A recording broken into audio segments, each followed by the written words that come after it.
중국 나고 2달 만에 내가 사업을 해서 한 7억 정도. 이제 중국이랑 동시에 이제 완판. 그냥 등기가 나오는 날 임대차 계약을 썼습니다. 와. 통인데요.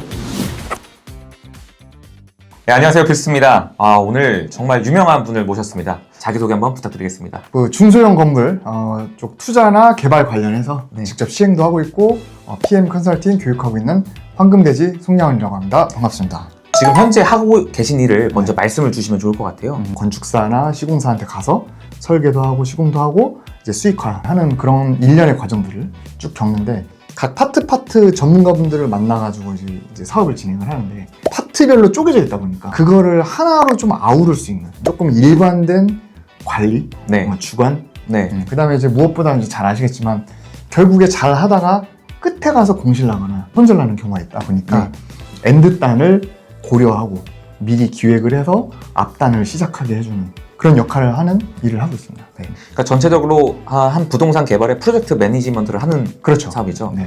PM을 맡긴다면 어디서부터 시작을 해주시는 거예요? 땅 찾는 것부터 해주는 거예요.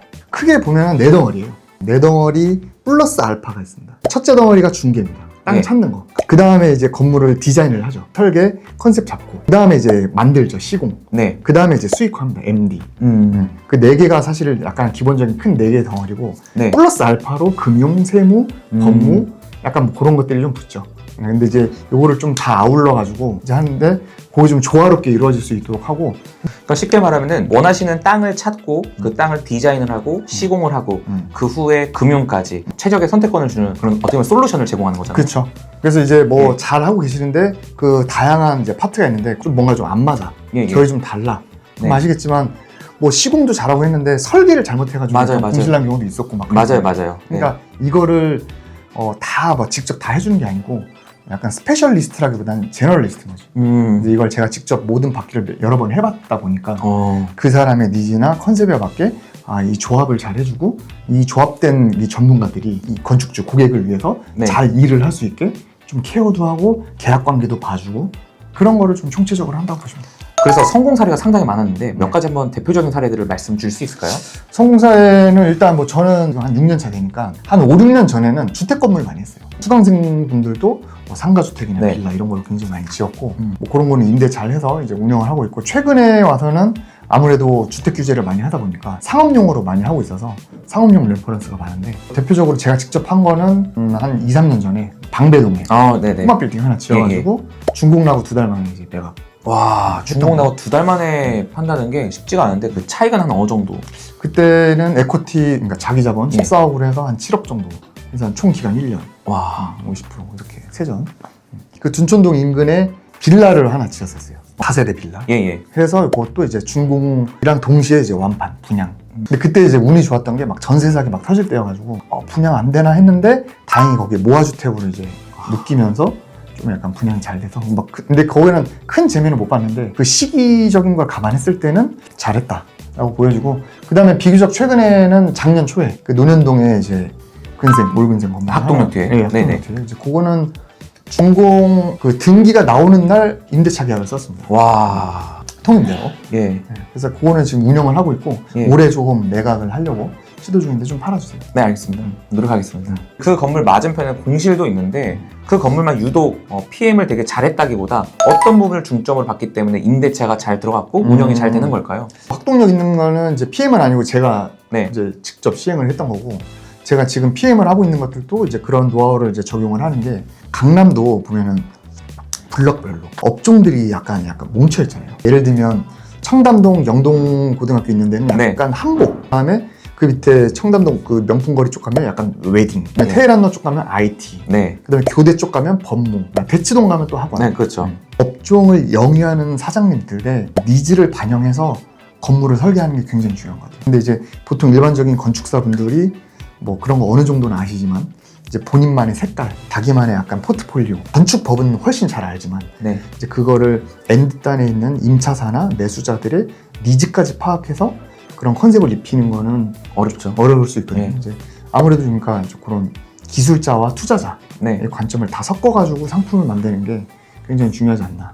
그래서 네. 아까 말씀하신 대로 제가 시행했던 건물 맞은편 같은 경우는 좀 일반인이 봐도 그런 게 좀 걸러질 정도로 거기는 엔터사가 많아요. 엔터사 많아서 연습실이 중요한데 연습실을 하려면 이제 아이돌들이 연습할 때 네. 연골 나가면 안 되잖아요. 그래서 바닥에 약간 매트를 많이 깐대요. 네네. 그러니까 층고가 아무리 높게 해도 매트를 깔면은 좀 맞아요. 올라오기도 네네. 하고 그런 것도 좀 반영을 해야 되고. 근데 이제 네. 그 한 가지 짚자면 선천적으로 기본 베이스가 돼야 돼. 예. 그래서 땅이 중요한 거야. 맞아요. 그러니까 아무리 그 네. 위에 법규 내에서 네. 그런 아무리 그런 화장칠을 하더라도 그런 땅을 잘 소싱을 해오는 게 중요하다. 그 중개사분들이 이제 어쨌든 그걸 네. 위해 상품 만드는 건 제가 그래도 좀 네. 해봤지만 결국 좋은 땅을 매도자분들이랑 네. 협의를 해서 네. 좋은 조건에 잘 가져오는 거. 굉장히 그것도 되게 어려운 작업인 것 같아요. 그러면 대표님 보셨을 때는 생각하는 정말 좋은 땅은 어떤 땅이라고 생각하세요? 일단 뭐 제 채널을 보시면 알겠지만 제 오른팔에 한 명 있어요. 그 친구가 좋아하는 땅이 뭐냐면 보통 뭐 입지 좋은 거 역세권, 뭐 네. 상권 많고 하는데 그렇죠. 이제 개발 입장에서는 실제 모양과 도로를 봐요. 네네. 근데 보통 땅이 이렇게 있어요. 이렇게 도로가 하나 지나갑니다. 여기에 또 도로가 지나가. 이거는 그러면 코너 땅이죠. 이건 누구나 좋은 거 알아요. 네네. 근데 코너 땅은 좋은데 한 면만 도로가 있는 거는 좀 덜하죠. 근데 한 면만 있는데 이 뒷집도 있어요. 이렇게. 그러면은 도로가 여기 있는데 이 땅이 있고 요 뒤에 있는 땅은 땅으로 들어가려면 약간 쪽길 같은 거 있잖아요. 그러니까 약간 이거는 자료형 네. 토지처럼 생각을 하지만 이게 네. 이것도 도로거든요. 이 필지 기준으로 북쪽에 도로가 있으면 좋잖아요. 근데 이렇게 대놓고 코너 땅처럼 네. 북쪽에 도로가 있는 거는 누구나 알지만 이렇게 뒷필지로 들어가기 위한 골목길도 도로인데 네. 그거를 사람들은 잘 몰라. 그래서 그냥 한 면만 도로인 줄 알아요. 근데 이거는 코너 땅보단 싸. 근데 실제로는 코너 땅이에요. 코너처럼 보이죠? 실제로는 코너처럼 안 보이지만 필지상으로는 코너죠. 도로가 있고 이런 거를 좀 선호합니다. 저는 또 약간 그런 거 좋아합니다. 어떤 거요? 노래 뭐 좋아하죠? 장르? 저 컨츄리 팝 좀 좋아합니다. 컨츄리 팝. 네. 컨츄리 꽂고 나는데 부동산은 네. 약간 클래식해야 돼. 클래식의 끝판왕은 모차르트, 베토벤이에요. 그거는 뭐 거의 몇백 년 지나도 사랑을 받잖아요. 컨츄리 꽂고 그거는 이거보다는 좀 아래잖아. 하지만 또 네. 이제 명곡이겠죠. 예. 이제 그거보다 밑에 명곡은 뭐냐면 이제 약간 김광석 같은. 그러니까 우리나라 안에서 약간 네. 그래도 좀 가요였지만 한때는 예. 오랫동안 사랑받는. 뭐 그 밑에는 뭐냐면은 이제 뭐 H.O.T 정도 되겠죠. 한때 아이돌이었지만 아직은 사랑받는. 네. 위아래라는 게 뭐 좋고 나쁘고를 떠나서 이제 그 밑에는 뭐냐면 이제 요즘 유행하는 것. 그러니까 요즘 유행하는 뜨거운 것들이 제가 봤을 때는 약간 성수동 같은 느낌. 그러니까 이게 100년 뒤에 모차르트가 될 건지 안 될 건지 모르는 거예요. 그렇죠. 근데 하지만 지금은 약간 아이돌처럼 너무 뜨거운 것들은 네.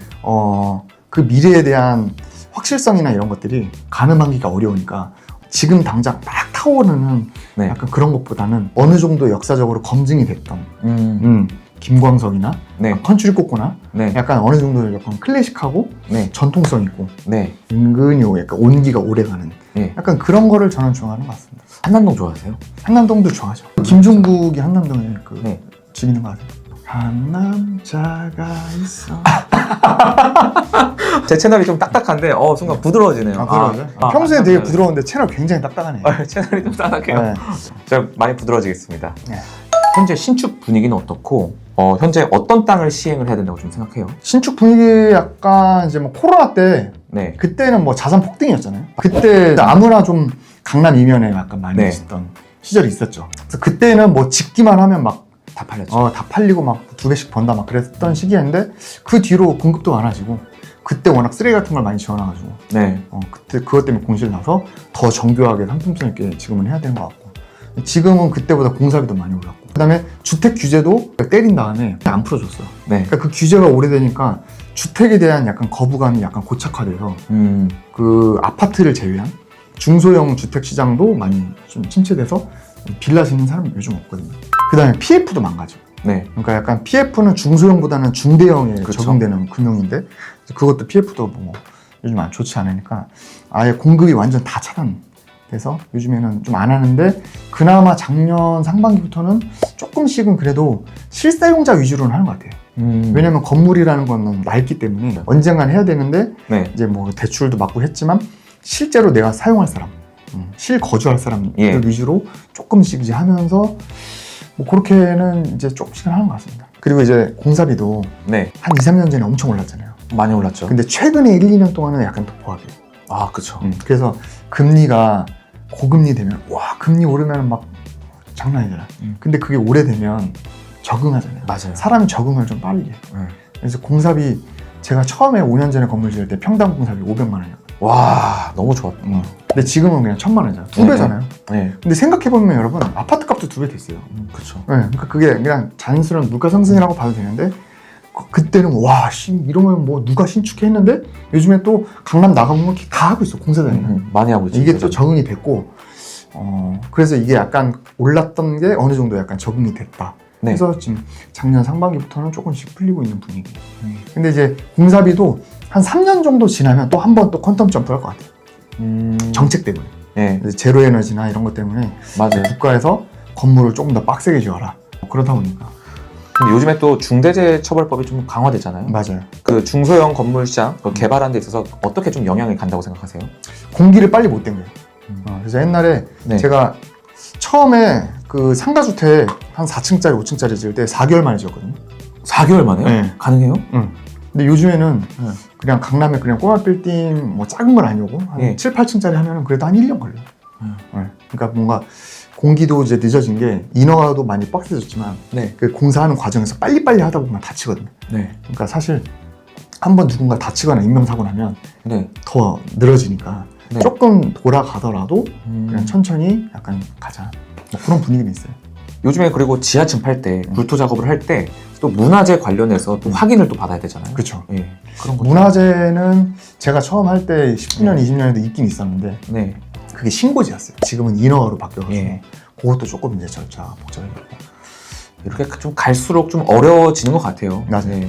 하지만 지금 아까 말씀하셨던 것처럼 생각보다 이제 개발 비용은 2년 전, 3년 전에 비해서 그렇게 막 오르진 않았고 그래도 좀 기간은 길어졌지만 그냥 제가 중개사 입장에서 봤을 때는 요즘에도 이제 신축 부지가 간간히 좀 거래가 돼요. 근데 그런 거 보면은 좀 위치가 좋거나 좀 땅이 다 대부분 저렴해졌어요. 그러니까 부담되는 신축비를 좀 희석할 수 있게 좀 맞아요. 저렴한 땅들이 좀 거래가 되는 것 같아요. 그래서 생각하셨던 것처럼 말씀하셨던 것처럼 좀 이제 실사용하실 분들에게는 어떻게 보면 지금 기회가 될 수도 있지 않을까. 기회가 되죠. 예, 좀 생각을 하고 단순하게 나 신축해야겠다. 그리고 이제 중개사나 뭐 이제 여타 다른 분들을 통해서 뭐 지인분들 통해서 건축사, 시공사 소개받을 수도 있겠지만 저는 이렇게 오늘 나와주신 우리 황근대지님처럼 PM에게 한번 상담을 받아보시고 전반적인 포트폴리오를 만들어 보시는 게 전 더 좋은 방법이라고 생각을 합니다. 그래서 저는 이제 보통 그런 업체 선정을 할 때 예. 비딩을 합니다. 비딩을 해서 비딩하는 미팅 자리에도 다 모시고 가고 예. 장단점 다 분석해드리고 예. 그래서 이제 건축주분이 선택하게 하고 계약할 때 이런 뭐 계약 조항이나 이런 것도 다 봐드리고 하니까 어쨌든 투자는 성공하는 것보다 실패하지 않는 게 더 중요한 것 같아요. 그렇죠. 예, 예. 아무래도 이제 거의 본인 전 재산에 가까운 돈을 이제 투자를 해서 예. 이제 약간 하는 거다 보니까 이왕 하는 거 조금 더 안전하게 하는 게 낫지 않을까 생각합니다. 여러분들의 건물의 안전 관리자를 지금 PM으로 좀 해결할 수 있는 방법이라고 생각합니다. 감사합니다. 오늘 여기까지 빌스트였습니다. 여러분 새해 복 많이 받으세요. 감사합니다. 감사합니다.